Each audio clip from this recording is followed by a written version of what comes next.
My name's Julie. Life threw me a curveball when I was just 9.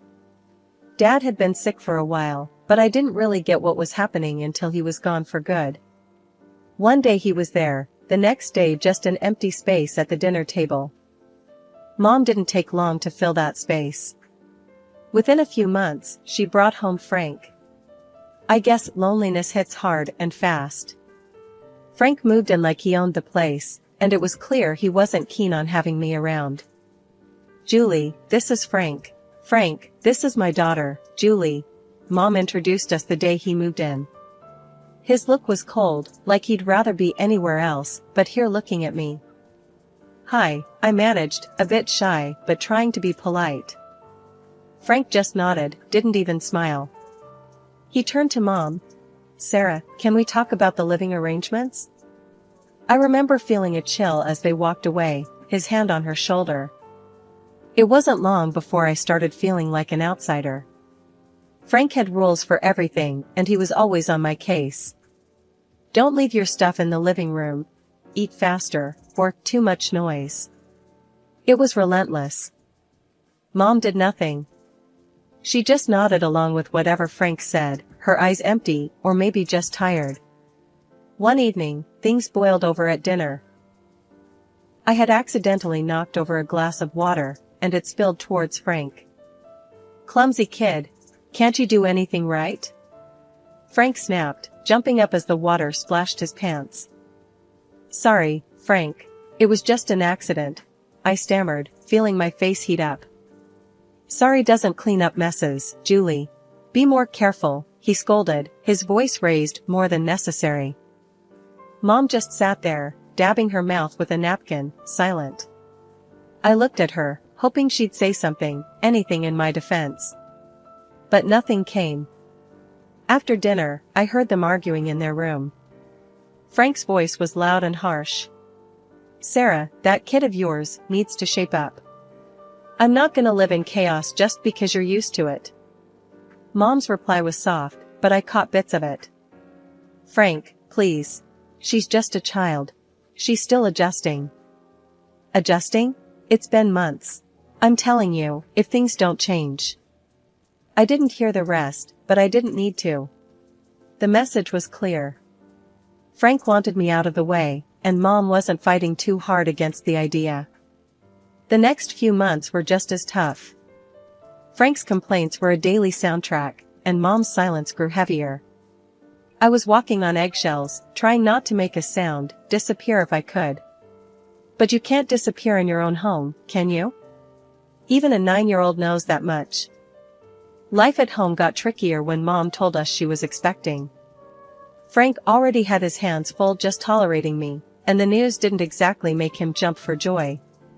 He was silent for a long minute before he spoke, and when he did, his words were clipped and cold. Well, that's just great, Sarah. Just what we needed, he said, his tone dripping with something that sounded a lot like sarcasm. Mom just smiled, a bit too weakly. It's a blessing, Frank. You'll see. A fresh start for us. I remember feeling a mix of excitement and dread. A little brother or sister seemed like a dream, someone new to connect with, but with Frank's mood swings, I wasn't so sure. Months flew by, and the baby finally arrived. It was a girl, and they named her Anna. I was thrilled. She was tiny, and when I first saw her, all wrapped up in her pink blanket, my heart melted. I thought having Anna around might make things better, even make Frank soften up a bit. Holding Anna felt magical. She was so small, her tiny fingers grasping at nothing. Hey there, Anna. I'm your big sister, Julie. I'm gonna take good care of you, I whispered, promising silently to be there for her, no matter what. But the magic didn't last. Bringing Anna home changed the dynamics again. Frank was fussier than ever, especially about money. One night, about a week after Anna came home, I overheard him talking to Mom in the kitchen. His voice was harsh, louder than it needed to be. More expenses, Sarah. Diapers, formula, God knows what else. And what about Julie? She's not even mine, and I'm footing the bill for her too? Mom's voice was a quiet murmur. Frank, please, she's just a child. We can manage. Things will settle down. It's not just about managing, Sarah. It's about priorities. We need to think about our family now. Our real family. I knew what that meant. I wasn't real family. The sting of those words hit me hard. I slid down the wall, by my door, hugging my knees, trying not to cry. The final straw came when Frank sat us down in the living room one evening, his face serious, his eyes avoiding mine. Sarah, we need to think about the future. Julie's getting older, and expenses are piling up. Maybe it's time she went to live with her Aunt Claire. I felt like I'd been punched in the gut. Sent away? Just like that? Mom finally spoke, looking at me, her eyes sad. Julie, honey, it might not be so bad. Aunt Claire has a nice house, and you'll be well taken care of. But Mom, I don't want to go. I want to stay here with you and Anna. The room went silent. Frank's next words were cold and final. It's decided then. I'll call Claire in the morning. Moving in with Aunt Claire was like stepping into a different world. Her house was big, clean, and always silent. Too silent for comfort. The first day I arrived, she laid down her laws like we were setting terms for a peace treaty after a long war. You'll follow my rules under my roof, Julie. No nonsense, no mess, no backtalk, she declared as she led me through the hall to what would be my room. The room was plain, with bare walls and a single bed against the corner. It felt nothing like home. I nodded, too tired and too upset to argue. Homework right after school, chores before dinner, and lights out by 9. I won't tolerate any laziness or sloppiness, you hear? Aunt Claire continued, her voice firm. Yes, Aunt Claire, I responded, my voice a whisper. Speak up when you're spoken to. Let's have no mumbling here, she snapped. I quickly corrected my tone. Yes, Aunt Claire, I understand. The days that followed blended into each other, each as strict and unforgiving as the last. Aunt Claire was tough, tougher than anyone I'd ever known. She had a way of making simple conversations feel like interrogations. Homework was a battlefield too. If I got a B instead of an A, Aunt Claire had words that stung sharper than any I'd heard before. You can do better than this. Your laziness won't fly here, she'd scold, even though I'd spent hours poring over books. The worst was how she reminded me of my mom's decision to send me away. If I dared to talk back or ask for less criticism, she'd retort sharply. No wonder your mom sent you here. You need discipline you obviously weren't getting. Those words hurt. They always did. They made me feel unwanted, unloved, like I was just another problem Mom had to solve by shipping me off. Days turned into weeks, and weeks into months. I learned to keep my head down, do as told, and speak only when necessary.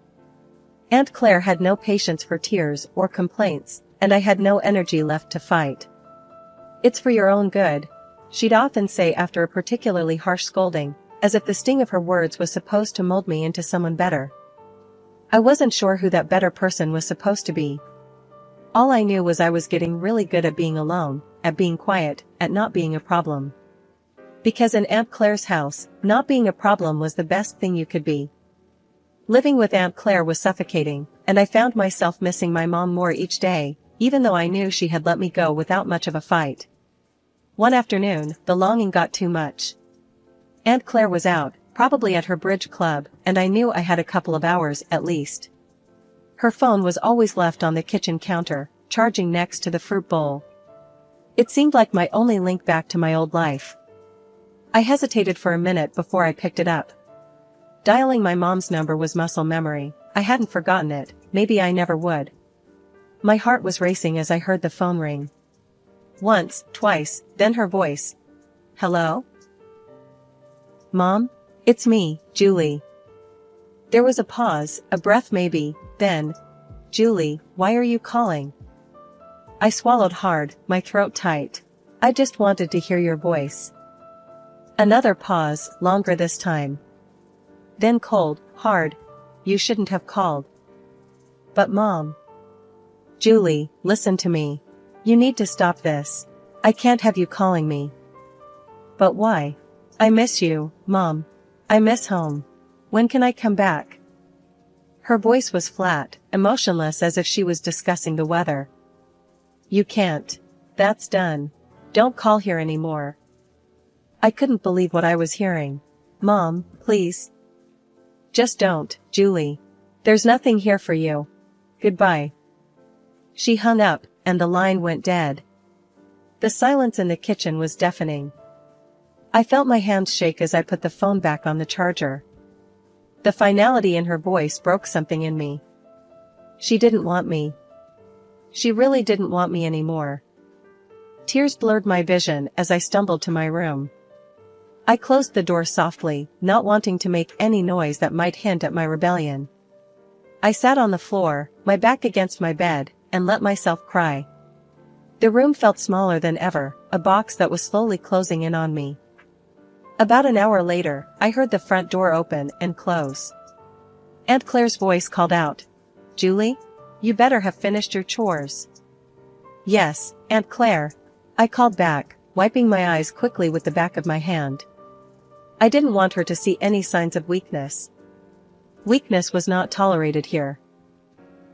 I went to the kitchen to help with dinner as if nothing had happened, but inside, I was different. I felt emptier, more alone. Mom's voice, those final words, played over and over in my head. That night, Aunt Claire discovered the call log on her phone. Her face twisted into a scowl as she stormed into my room, her voice a harsh whisper that cut through the quiet. "So, you took my phone to call your mother? Thought you'd go behind my back?" I froze, the blood draining from my face. I just wanted to hear her voice.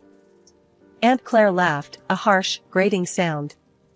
"And what did that get you, huh? She doesn't want you, Julie. Even you can't deny it now."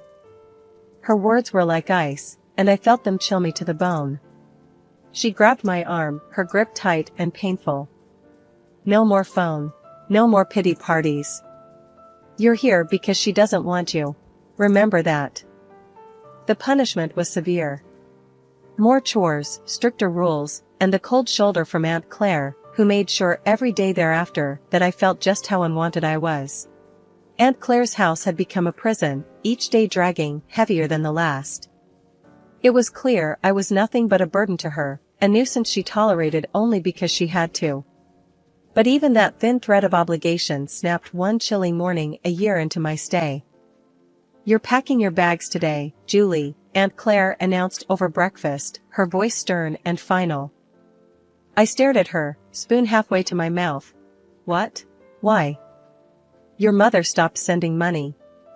"No money, no reason to keep you here," she replied bluntly, sipping her coffee as if we were discussing something as trivial as the weather. I felt a cold dread settle in my stomach. "So, what happens to me now?" She shrugged, a cold, dismissive gesture. "Not my problem. You can go live with your grandmother. If she won't take you, then it's the orphanage." The thought of going to an orphanage terrified me, but the mention of Grandma sparked a tiny flicker of hope. I hadn't seen her since I was little, barely remembered her, but surely she wouldn't turn me away. Packing my bags felt surreal, like I was stripping away layers of my life at Aunt Claire's, each item a reminder of the year I'd lost. Aunt Claire drove me to Grandma's, the car ride silent except for the hum of the engine.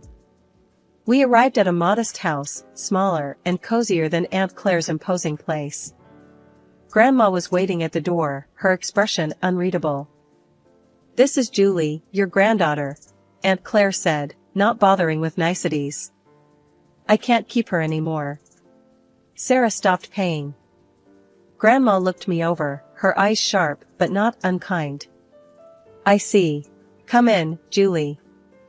Aunt Claire didn't linger. With a brief nod, she left, her duty discarded as easily as she'd disposed of me. Inside, Grandma's house was warm, filled with the scent of cinnamon and something sweet baking. It felt welcoming, a stark contrast to Aunt Claire's sterile environment. "You'll be staying in the guest room. I suppose we'll need to sort out some more permanent arrangements," Grandma said, leading me down the hall. The guest room was small, with a window overlooking the garden. It felt safe, a word I hadn't associated with a place in a long time. "Thank you, Grandma," I said, my voice low, still unsure of my welcome. She nodded. "We're family, Julie. You belong here more than anywhere else." Over the next few weeks, I adjusted to life with Grandma. It was different. She was strict, but there was a kindness to her rules, a gentleness in her reprimands. "You need to do your chores, Julie. Everyone contributes here," she would remind me, but her tone was patient, not harsh. "Yes, Grandma," I would respond, grateful for her fair approach. Living with Grandma, I began to heal. I found solace in the quiet routine of our days, the peaceful nights, and the steady rhythm of life that was so different from the chaos with Aunt Claire. The months rolled by, and on my 16th birthday, Grandma made a decision that would seal our bond forever. Over breakfast, she slid an envelope across the table to me. "Take a look at this, Julie," she said, her voice carrying a mix of seriousness and warmth. I opened the envelope, pulling out some official-looking papers. "What's this?" "It's adoption papers, Julie. I want to adopt you. Make things official, so no one can ever make you feel unwanted again," she explained, watching me closely for my reaction. I felt a lump form in my throat. "Really, Grandma? You mean it?" "Yes, I do. You're not just staying here, Julie. You're my family, and it's time we made that clear to everyone else too." A few weeks later, it was done. We went to court, and I officially became Julie Bennett, with a new sense of belonging that I had longed for since Mom sent me away. With Grandma's support, I started looking towards the future. She encouraged me to focus on my studies, particularly science, which had always fascinated me. "You've got a sharp mind for it, Julie. You could go into medicine. How would you like that?" she suggested one day as we were going over some of my school projects. "I'd love that, Grandma. I want to help people," I replied, the idea taking root. "Then it's settled. We'll get you into a good college program. I'll support you every step of the way," she declared, her determination clear. True to her word, Grandma was there for me throughout my high school years.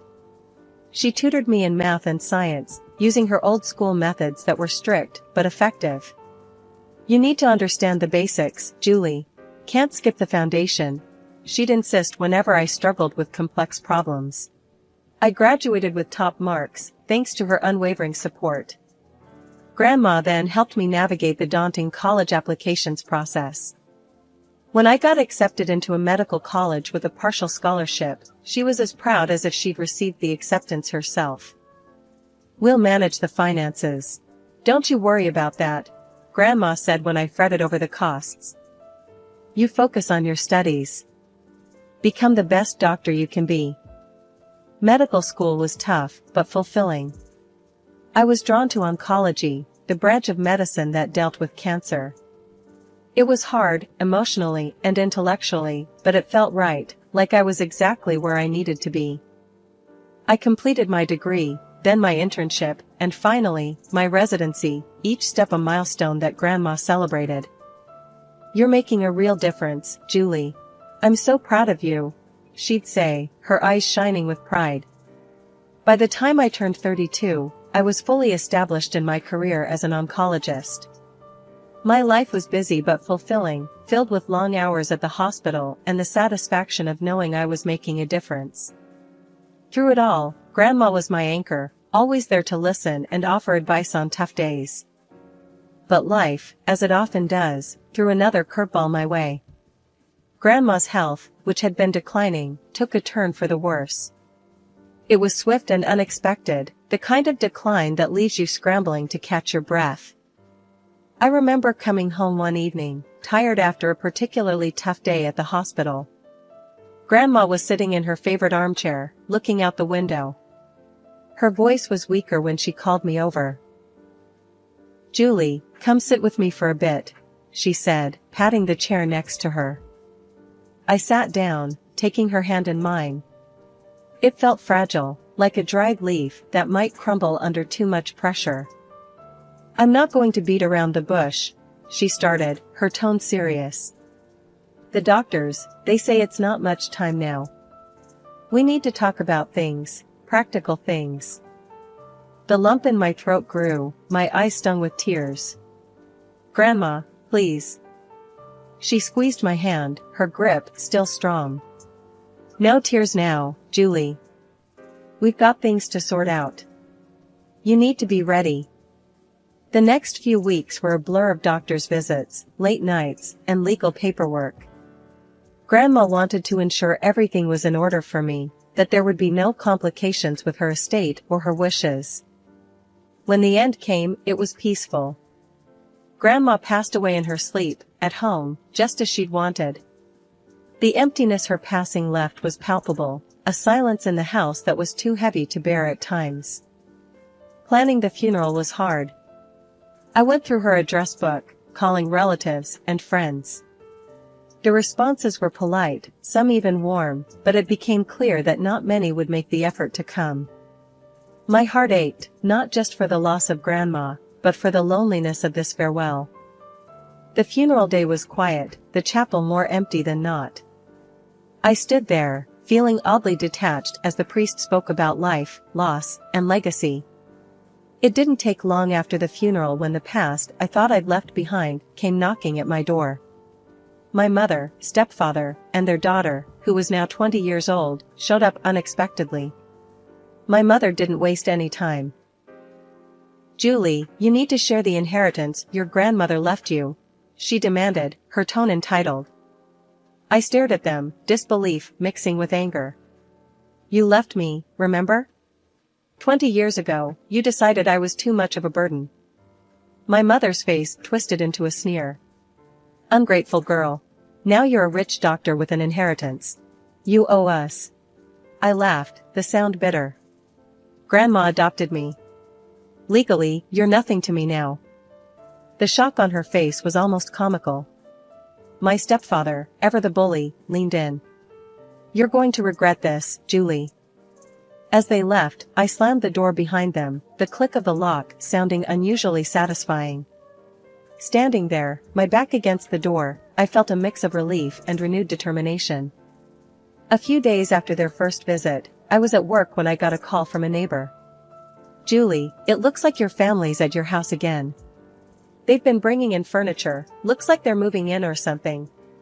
When I pulled into the driveway, the sight of their car parked out front made my stomach churn. I walked in to find my mother, stepfather, and stepsister unpacking boxes in the living room, acting as if they owned the place. "What are you doing?" I demanded, trying to keep my voice steady. My mother turned around, feigning surprise. "Oh, Julie. We're just settling in. After all, this is family property." "No, it's not. This is my house, legally left to me by Grandma. You need to leave. Now." My stepfather stepped forward, a smirk on his face. "Make us. We're family, and we deserve a part of this house." I could feel the rage bubbling inside me. "You haven't been family for over 20 years. You can't just come here and claim what's mine." My stepsister, watching from the side, finally piped up. "Come on, Julie, don't be so heartless. We're just asking for what's fair." "Fair?" I laughed, the sound sharp and bitter. "What's fair about abandoning a child? What's fair about only showing up when you think there's money to be had?"